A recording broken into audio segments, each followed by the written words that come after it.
I'm doing well. All right. Well, thank you so much for taking the time to speak with me today. I know you probably have different time zones, so it might be a little bit more earlier for you in Montana. But this is not going to take too long. So I'll give you a little bit of a background.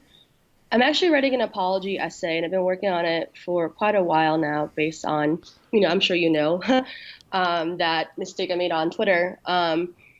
But the one thing I want to do now that I've failed to do in the past in my reporting, and I'm becoming more cognizant of it, is that I need to do a better job in understanding the different perspective or the perspective of those who feel disenfranchised or wronged. So I figured the best way to start is with you, with that, I guess like the hoax that you played out. Just a few questions. I mean, the first one is, essentially, why did you end up thinking that, I guess, like doing a hoax was the best way of, I guess, like revealing this problem of fake hate crime stories.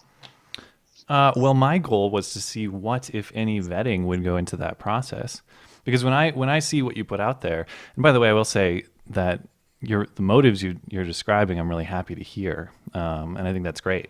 So this sounds like a great project. I'm glad to hear you're doing it. The reason to put forth the story is because you were soliciting them, and it was sort of a test to see, is this vetted at all? Is there any kind of scrutiny that's going to go into this, or is it just going to be put out there without any questions asked? Hmm. Okay, yeah. So kind of going into that, because I know that I wasn't the only journalist that was soliciting these stories. I know Sean King, for example, was really big on, like soliciting stories of like hate crimes done by people who were emboldened by Trump. So I want to know like why, I guess like why me out of all the other journalists? Well, why do you assume we only sent them to you? I mean, it's just the one that I'm seeing, kind of blasted out in media. So I'm guessing that Well, this you're is the one who bit. I mean, you're the one who put it out there. okay. And you guys sent it out to Sean King? I've sent tons of tweets to Sean King. Yeah, Okay. Tweets or like emails? I mean, we've submitted to Southern Poverty Law Center's form. We've people do this all the time. Hmm. So and you specifically put out the tweet asking for the stories. I mean, we responded to your request. Right, but I wasn't the only journalist soliciting stories. But yeah, I mean, I guess you are right. Like I didn't vet, and that's a huge mistake on my part. But I guess another question is like, how did you guys come up with the idea of, you know, testing out the waters of all these other journalists and organizations that are soliciting submissions? I mean, we're prompted by your request. You're asking for the stories So it was my specific request that prompted you guys to come up with this idea, this concept.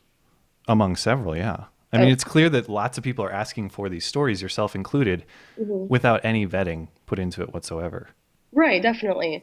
So besides the fact that I didn't vet, what else did you think I do wrong, and what other areas do you think I need to improve when approaching, Well, delicate situations like this? I mean, I don't want to overstate it. I'm not going to. Obviously, I take issue with how this particular instance was handled, but to be honest, I'm not familiar with your work as a whole. I'm not familiar with your process, so I don't feel like I'm prepared to make recommendations to you Hmm. about your work. That said, I will also say people I know also sent stories to you that described instances of violence or aggression towards Trump supporters, Hmm. and you didn't reply to those.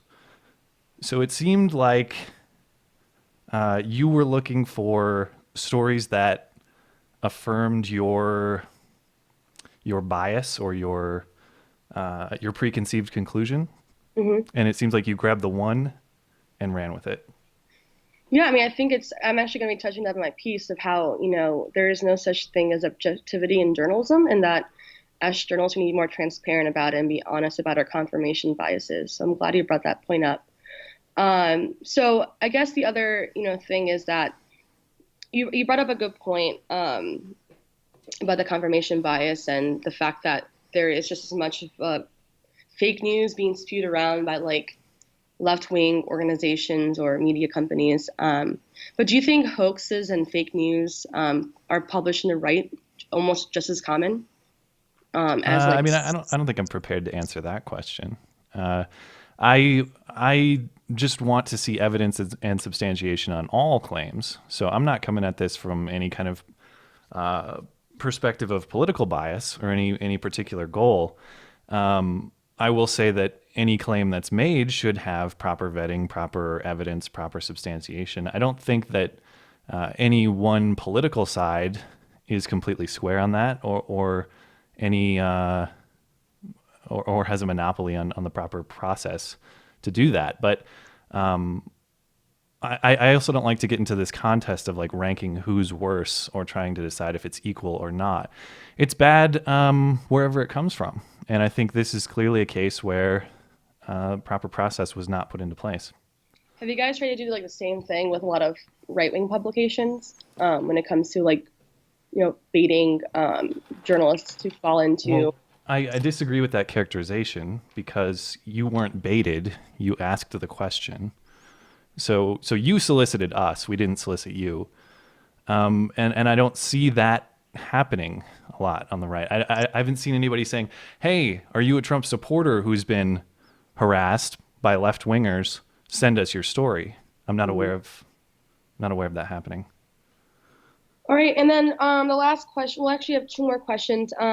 So what else do you think the media lies about when it comes to, the post-election like the post-election, climate of this country? I don't know that I have specific claims. I do think, speaking of the news right now, I think there's a lack of substantiation on a lot of these Russia claims going around. I think that there was probably a lack of sufficient coverage in terms of the corruption within the DNC and some of the things that were revealed within the leaks that are allegedly tied to the Russians. Overall, I mean, I think that we saw a mainstream media coverage this election that was blatantly biased in favor of one candidate at the expense of another, and quite frankly, a media that was out of touch with the American electorate. So, I don't necessarily have a bunch of specific stories at this point in time, but I do think we're observing a disconnect between reporters and the voting public.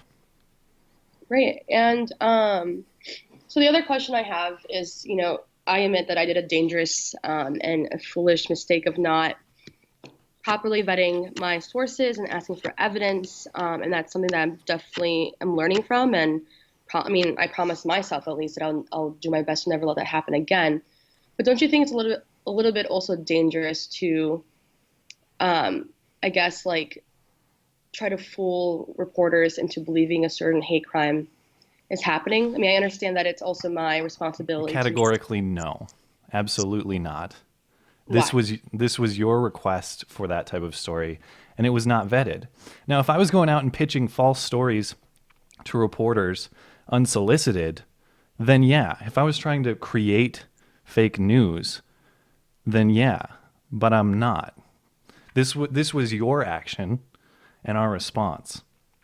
But So your I, response is utterly false. So how is that different than pitching fake because news? it exposes that you are pushing an agenda, that you don't care about the facts, that you want to affirm your bias. All right. Well, that's pretty much all the questions I have for now. But I'll send you a link once the story is up. Okay, sounds good. Well, thanks for putting this together. It sounds like a great project, and Mhm. I'm happy to share thoughts with you. Yeah, no problem. Thanks. Have a nice day. Bye. Bye.